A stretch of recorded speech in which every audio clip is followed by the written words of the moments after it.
Colour sergeant? Sir. I want half your men. Now. Even number, sir. Form 2 lines, on the double. Sir.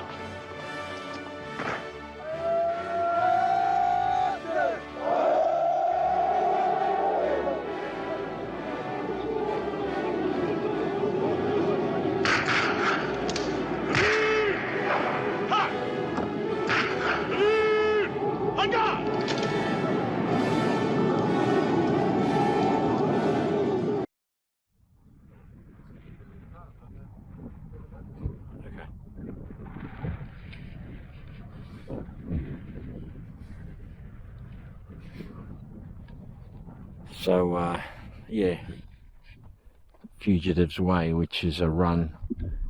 How far down to the river, Pat? 2.5 miles, 3 miles. About 3 miles down to the Buffalo River.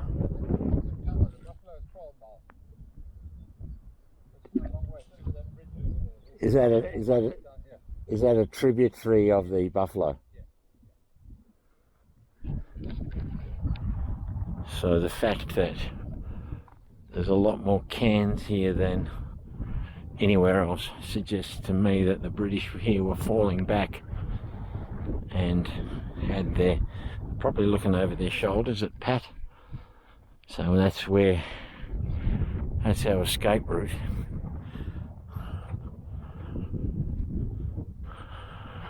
There is a story, I don't know if you heard, Pat, of one British soldier going up the side of Isandlwana. There's a cave up there, you can sort of see that he made his way up there, but then he ran out of ammunition, and what are you going to do? So he just fixed his bayonet and ran down at the Zulus. Cow looking at me over there. See, what are you looking at? Yeah, I'm here. One of the best days ever. So this day, and I wasn't expecting it, to be honest. Like Rorke's was good, don't get me wrong, but this is much better. So for my holiday, this Els River, the day with Charles and the Bushveld Carbineers, the blockhouse with Brian, the blockhouse at Bella Bella. This is one of the best days. So, glory of God, Queen and country. I did ask Pat, because the other one down there says King and country. That's when they were put up. They were erected when there was a king on the throne.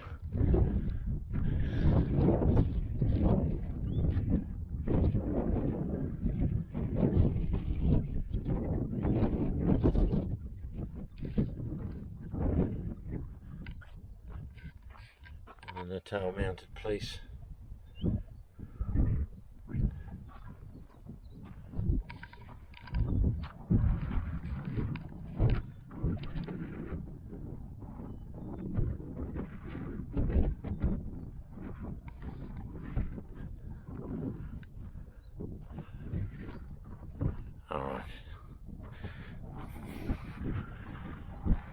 The tail mounted police were like a colonial force.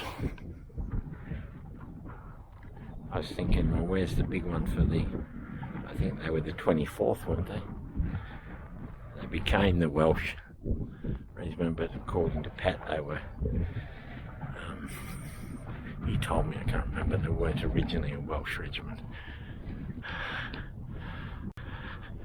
Around this hill, a British force under the immediate command of Lieutenant Durnford and Brevet Lieutenant Colonel Pauline was annihilated by British infantry between 20 and 25,000 under the command of Nshwing Wao Gusa, 52 officers, 806 non-commissioned officers and men, 471 native troops and non-combatants lost their lives. This led directly to the heroic defence of Rorke's Drift, which lies 10 miles to the west. I think Rorke's Drift is over there. I think. Yeah.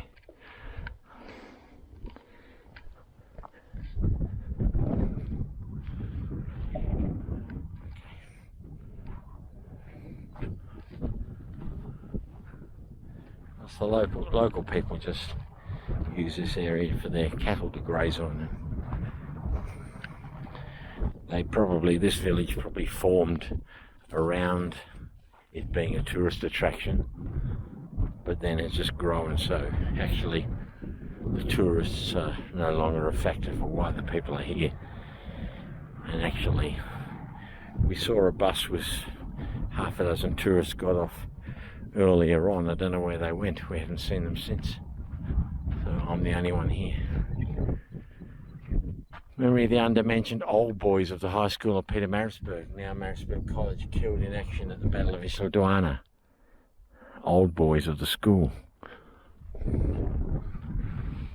Across here. This is the big one. Once again, as a photographic opportunity, we'll get that after we've climbed the steps to it. Boy, I'll sleep well tonight. Moving into a new place tonight. Battlefield Lodge. Look at this. Oh, that is one impressive chain.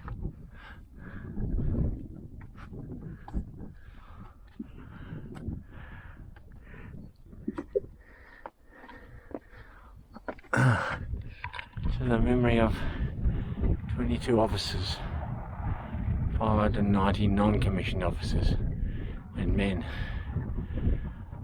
1st and 2nd Battalions of the 24th Regiment, who fell in action on the field of Isandlwana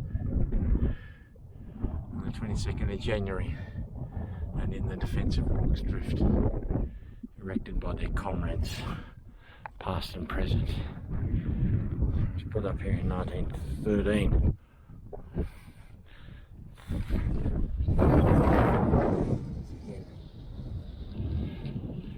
not that high up, it's my fear of. I think I'm getting worse as I get old.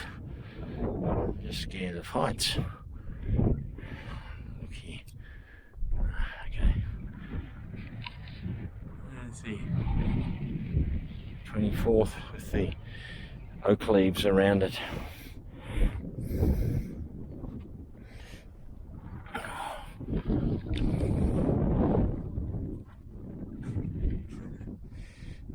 I sat down to get down. Okay, alright now.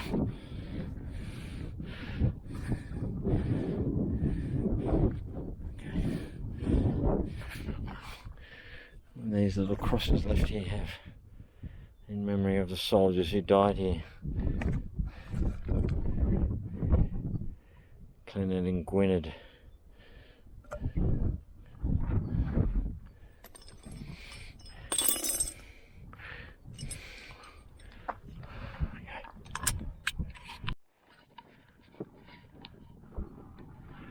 Well,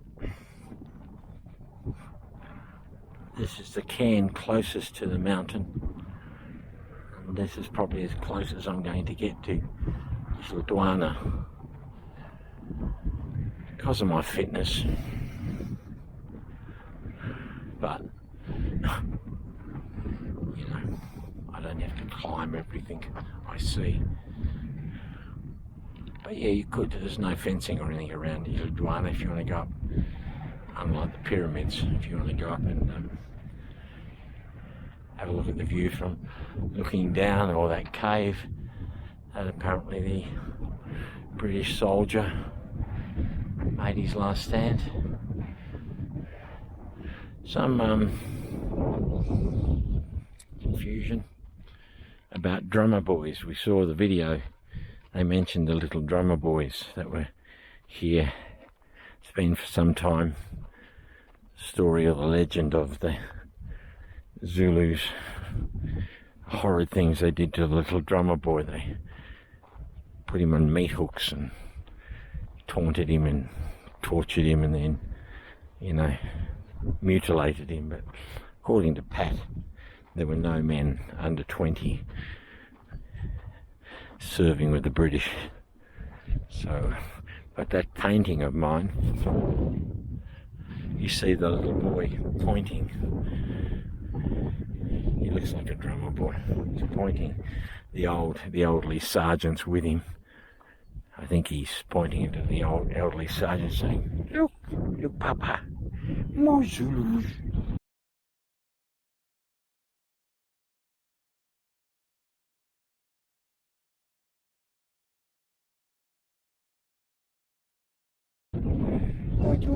Papa. Some more cairns here. This is just over the ridge where the guys, I'm going to say they were fighting defence, you know, a fighting retreat. And actually, if you look at Chris, the Redcoat, British History, he's the guy that I've contacted a few times. He was going to be my tour guide, but he's on YouTube. He's got lots of videos of Isandlwana and the Zulu Wars. And him and some others walked down, in the latest episode, him and some others walked down the fugitives way down to the river. And he says these cairns are scattered all the way down to the river where the Zulus caught up with them. What you've got to imagine, okay, from that monument onwards, it's like a funnel.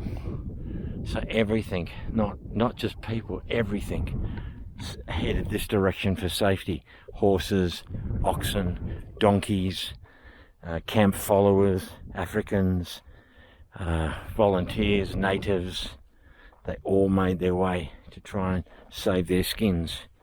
And it was just confusion. I imagine people trying to grab horses as they galloped past with reins flying and stirrups bouncing against the flanks of the horse.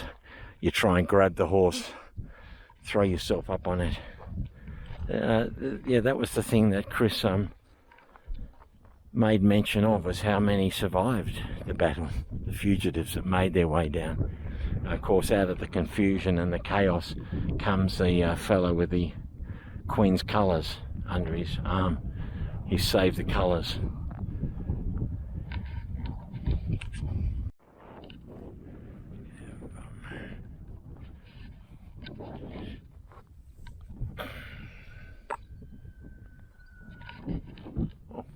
I heard the scream of a Zulu impi coming, but it was a cow. A few plates under here, like metal plates. Now what's going on here? And some cups, metal cups. Look at this, and candles.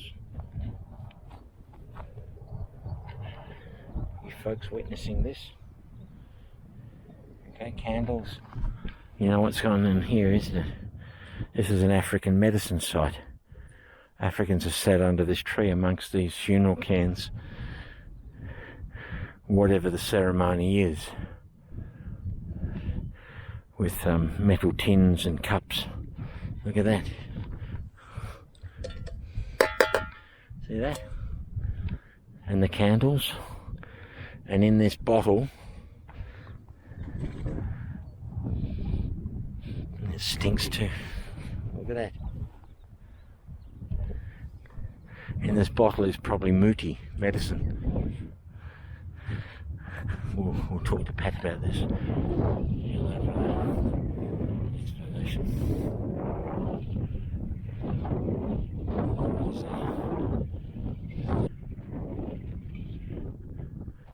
Now just over there, I can see just over the ridge is another collection of cairns.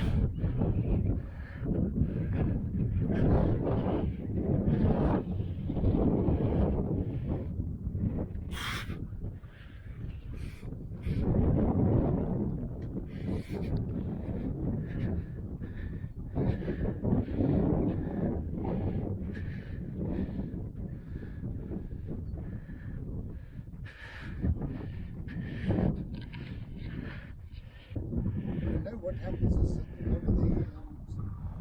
over the Sangomas come here to make sure that the ancestral spirits are still happy. And once That's it. That's it. You don't see them for the rest of the year. But yeah, there were a whole bunch of people sitting under them. Yeah, there's candles, as I said, eating plates and cups. Bottle of brandy.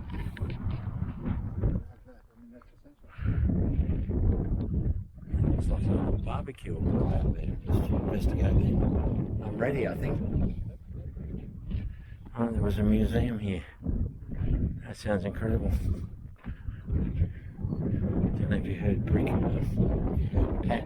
He said they stole it. Museum curators come back to open up on Monday. Museum's gone. The car park.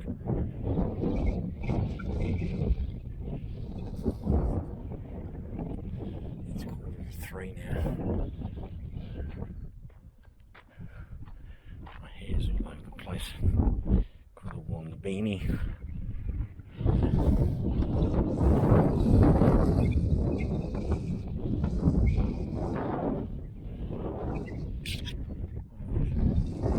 Yeah, apparently there's a museum here. What caught my eye was this. It's like a barbecue from a distance.